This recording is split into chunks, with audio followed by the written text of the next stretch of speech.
როგორია დოკუმენტალისტების მიერ დანახული აფხაზეთი, როგორია ახალგაზრდა თაობის განწყობა იქ შექმნილი ვითარების მიმართ და სად არის მათთვის მოქმედების თავისუფლება ამ საკითხებზე დღეს ყოველ შემთხვევაში შევეცდებით რომ ვისაუბროთ ჩვენ სტუმართან ერთად დოკუმენტალისტი ანა ძიაფშიპა სტუმრობს სტუდიას. ანა, გთხოვთ მოგზანდეთ პირველ რიგში ძალიან დიდი მადლობა რომ გამონახეთ და გვესტუმრეთ. სიუჟეტს დავარქვით აფხაზეთი ობიექტივიდან ესეთ პირობით სათაურით მოდი ვნახოთ სიუჟეტი და რამდენიმე წუთში შეისაუბრუნდებით.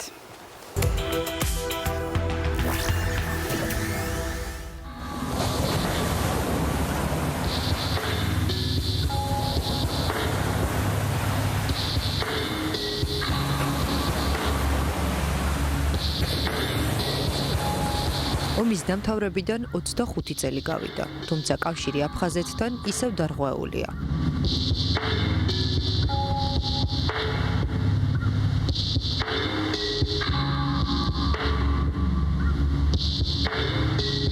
ინტერნეტ სივრცეში ვრცელდება დოკუმენტური მასალები თუ რა ხდება დღეს აფხაზეთში.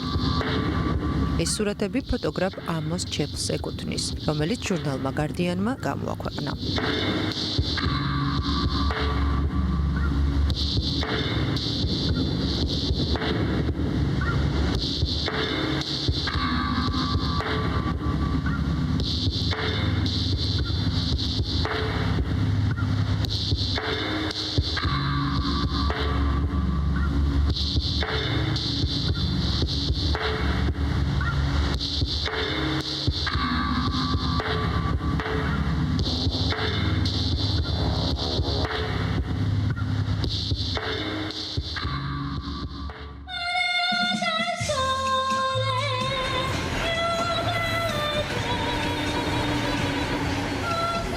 Абхазского народа – это история постоянной борьбы за независимость. Абхазию грабили греческие купцы, римские легионеры, генуэзские торговцы, арабские полчища. რეჟისორ ელვირა ნეივერასა და პეტრე როსოლოვსკის პოლონურ-გერმანული ფილმის დომინოს ეფექტის сюжеტი აფხაზეთის სპორტის მინისტრისა და რუსის საოპერო მომღერლის ცხოვრებას ასახავს. Мне тяжело с тобой, ты никак не можешь войти в эту жизнь. Я человек с 2 высшими образованиями, сижу без работы, потому что меня просто здесь нигде не берут, у них договоренность, меня не брать на работу, все. დოკუმენტურ სურათში ყურადღება გამახვილებულია ორი რეალურად არსებული ადამიანის ისტორიაზე.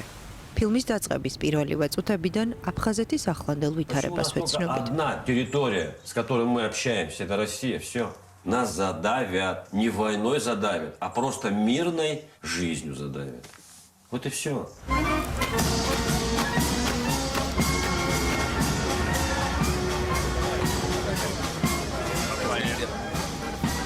Поехали жить в Россию. Я не поеду в Россию. Это моя родина, моя земля, и здесь мои родственники. Но твоя родина и твоя земля не дает тебе сейчас ничего.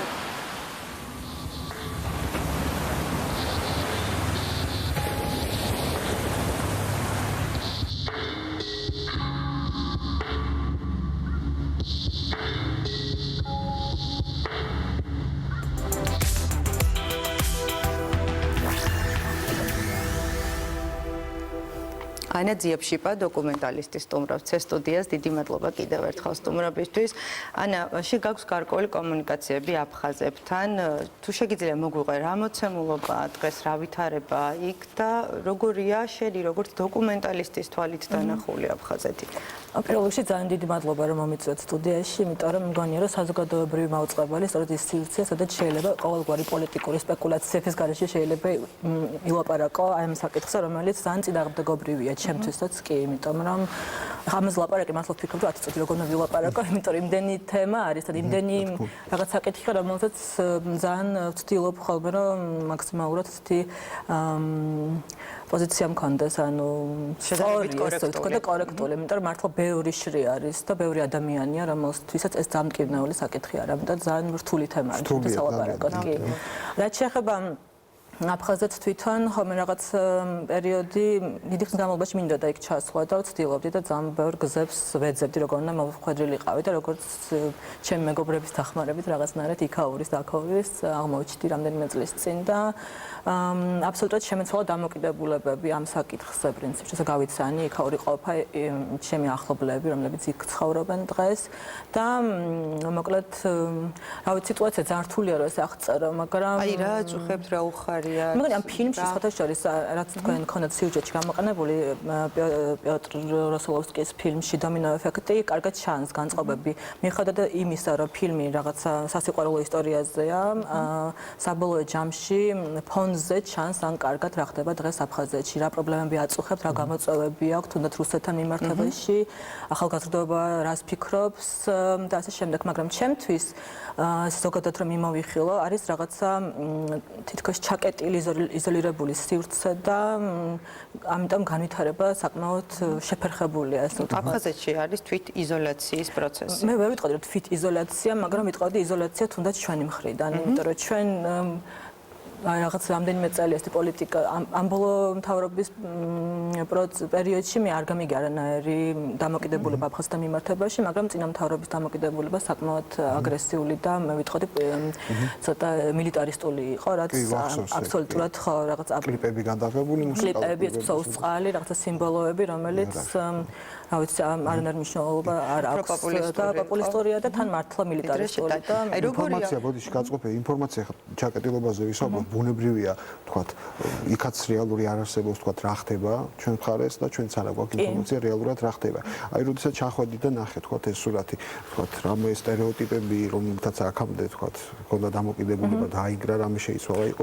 ეს მე რაღაც ველოდებოდი ძალიან დანგრეულ მოუვლელ სივრცეს რა თქმა უნდა ეს ომის შემდგომ პერიოდში ეს ნანგრევები ძალიან ჩვეულებრივი რაღაცა ჩვენთანაც რო გახვიდე თბილისის გარეთ ძალიან ბევრ ქალაქს აღმოჩნდა და სოციალური პრობლემები ძალიან მძიმე არის ახალგაზრდებიც ვერ ჩერდებენ იმიტომ არაფერი არ ხდება და ამიტომ დიდად არ განსხვავდება ჩვენი რეგიონებისგან პრინციპში იქაური ყოფა.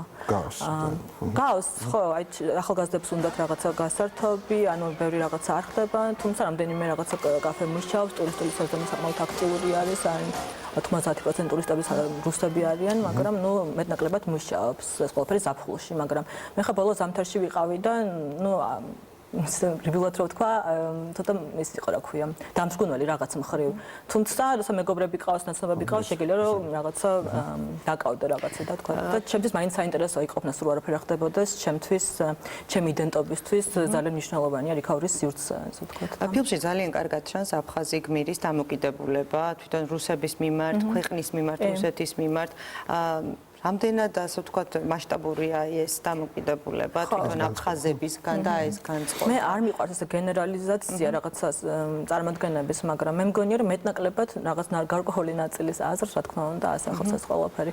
მეც ახლა თან ფილმზე მუშაობ, ანუ რომელიც ნაწილობრივ შეეხება სოხუმსაც, ნუ აფხაზეთს შეიძლება მოკლედ. ეს პერსონალური ამბავი არის, რომელიც იდენტობას და საზღვრებს შეეხება და ასევე არის ბაბუაჩემზე, რომელიც იყო ფეხბურთელი, რომელიც ჩამოვიდა 50-იან წლებში დინამოში თამაშობს საქართველოში და ჩემთვის რაღაცა სიმბოლოა, რომელმაც რაღაცას ორი იდენტობა, ქართული და აფხაზური რაღაცნაირად გააერთიანა და ამიტომ მასთან კავშირში არის ეს. ახალგაზრდები ვახსენეთ ჩვენ, არ ვიცი თუ გაქვთ ამის შესახებ ინფორმაცია, საერთოდ ხელოვნებაში მიმდინარე პროცესები, თქვათ რომ თქვათ მუსიკაში უფრო აქტიურიანი, აი რომელ სფეროში თქვათ იგრძნობა სიცოცხლე.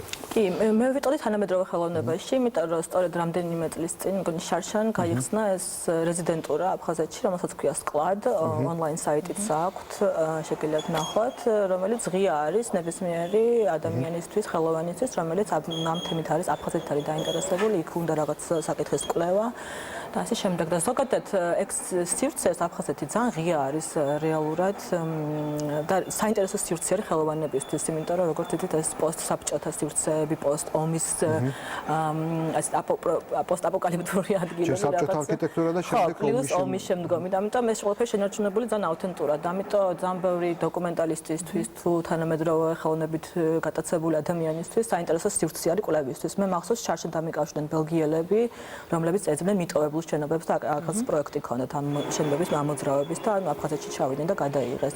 ეხლა რამდენიმე დღის წინ ჩემ ასევე კოლეგამ რუმინელმა დაანონსრულა ფილმი აფხაზეთის მაიმუნსაშენზე, რომელიც ასევე იქ გადაიღო რა თქმა უნდა და ამით რაღაც პროცესები ბუნებრივია რომ ხდება, რაც მგონია რომ ძალიან კარგი არის მათთვის განვითარებისთვის გზა და უშუალოდ იმისა, რომ მათთან გარკვეული კომუნიკაციები დავამყაროთ ჩვენ, რომლებსაც საკმაოდ დისტანციები გვაკავშირებს. დისტანციების და მე ვიტყოდი ცოტა მესაკუთრეული პოზიციის დამოკიდებულებაც, ასე ვთქვათ, როგორია ჩვენი როლი საზოგადოების როლი? მგონი ძალიან მნიშვნელოვანი, იმიტომ ხა ვფიქრობდი, აი რამდენიმე ადგილას მომიხდა მას ლაპარაკი, რომ ეხლა რახან ჩვენთვის გამარტივდა ვიზების აღება, ეს რაღაცა თქოს ბრჭყვიალა, რაღაცა მისაზიდი, რაღაც საშუალება არის მათთვის და ამას ვიყენებთ როგორც რაღაც პოლიტიკურ ინსტრუმენტს, რაც მგონია რომ არასწორი არის, იმიტომ რომ არ შეიძლება რაღაცა ბრჭყვიალა რაღაცებით მოეზიდო ამ ხელა რაღაცა კატასტროფის შემდეგ ადამიანები და არ გაინტერესებდათ როგორ არიან, რა ინტერესები აქვთ, რა ჭირდებათ და მართლა რა პროცესს გადიან. მე სამწუხაროდ ჩვენ საზოგადოებაში ძალიან ხშირად არ მინდა განვაზოგადო ასევე, მაგრამ ძალიან ხშირად გამიგია მხოლოდ ნოსტალგია ადგილის, კარგი ამინდის, კარგი სანაპიროს მიმართ და ტერიტორიის შაბლონური ფრაზებიც ვახსენოთ, აფხაზეთი ჩვენი ტკივილია, რამდენად სწორია, მსგავსი, აი ტრაფარატული. ხო, მე მგონია რომ არ არის სწორი და არ არის სწორი პოზიცია, რომ ეს ხალხი რაღაცნაირად როგორ გითხრა, კონტაქტი ქონდეს, ხო, კონტაქტი ქონდეს, როგორც თუნდაც არ ვიცი, როგორც თუნდაც მეზობელთან, რა ვიცი, არ ხა ეგეთ პოზიციაშია ხო, ანუ გადაუწყვეტელი არის, ანუ ეს პრობლემა და არ ვიცი, როგორც ახლობელთან, როგორც არ ვიცი, უამრავი ფორმა შეიძლება მოიძებნოს, ხო, მათი დამოკიდებულება ხო არ იცი, როგორია? ხო, რთული, იმიტომ ძალიან რთული არის გადალახვა რაღაცა პროცესის, ძალიან რთული არის გადალახვა იმისი, რომ შენს სახლში რაღაცა მოდის და იქიდან გაგდებს, თუმცა ძალიან მნიშვნელოვანი ფაქტორია დევნილების ფაქტორი, რომელიც ასევე ძამკივნეულია და რაღაც მომენტში რაც ამაზე ვლაპარაკობთ, ძალიან ხშირად არ ხდება ხოლმე მათი მოხსენება, როგორც სრულფასოვანი ნაწილი ამ მთელი პროცესის. თითქოს ვერ ინტეგრირდნენ ჩვენი სახელმწიფოც მიუხედავად იმისა, რომ შაბლონური ფრაზები არსებობს აფხაზეთთან მიმართებაში, სამწუხაროდ დევნილებს როგორც ექცევა დღემდე კარგად ხედავთ ამას სამწუხაროდ და ამიტომ ანუ იმდენად ბევრი საკითხი არის, ისი გათვალისწინებაც გიწევს ამაზე ლაპარაკისას, რომ არ ვიცი, ამოუწურავი თემა არის ჩემთვის და სულ ახალი გამოწვევები ჩნდება, როცა ვფიქრობ ამაზე. დოკუმენტურ კინოს დაუბრუნდეთ. ბევრი საერთაშორისო თქვა ფესტივალი იმართება უკვე დოკუმენტური ფილმების თქვა ჟანრობრივად, თქვა კონფლიქტებს ეხება, სოციალურ თემას ეხება, ადამიანების პირად ტრაგედიას, პირად ცხოვრებას. ხომ არ ყოფილა თქვა აი აფხაზეთის თემა, სადღაც თქვა უცხოურ ფესტივალზე გაჟღერებული, თუნდაც აფხაზი თქვა რეჟისორების, დოკუმენტალისტების მხრიდან როგორი იყო დანახული თქვა ეს ჩვენი წარსული, ჩვენი კონფლიქტი, ისტორია. იცით რა არის აფხაზური ფილმების პრინციპში ამ თემაზე მე დიდ არ მინახავს. რამდენიმე მინახავს, ოღონდ უფრო შიდა პროპაგანდისტული ტიპის რაღაცა ფილმები, რომელიც არ არის საფესტივალო ფილმები და ამას არც ერთ ფესტივალი დიდად არ დაუჭერს მხარს. მაგრამ უფრო მინახავს იგივე დომინო ეფექტი, როცა იყო ნაჩვენები სხვადასხვა ფესტივალებზე, მინახავს ძალიან, ანუ გამიგია მე ყოფილვარ, მაგრამ გამიგია ძალიან ბევრი დისკუსია ამ თემაზე. ხშირად თურმე როგორც ავტორისგან ვიცი, იქაური თქვა სხვადასხვა მცხოვრები ქართული საზოგადოებისგან პროტესტის მოყოლია რაღაცა ამ თემაზე ლაპარაკს და რაღაცა სკანდალის ყოფილა რამდენიმეჯერ აი ქართული რაღაცა თემის მონაწილეობით თქვა თორსა ამ ფილმის ჩვენება იყო და მე დისკუსია ამ საკითხზე.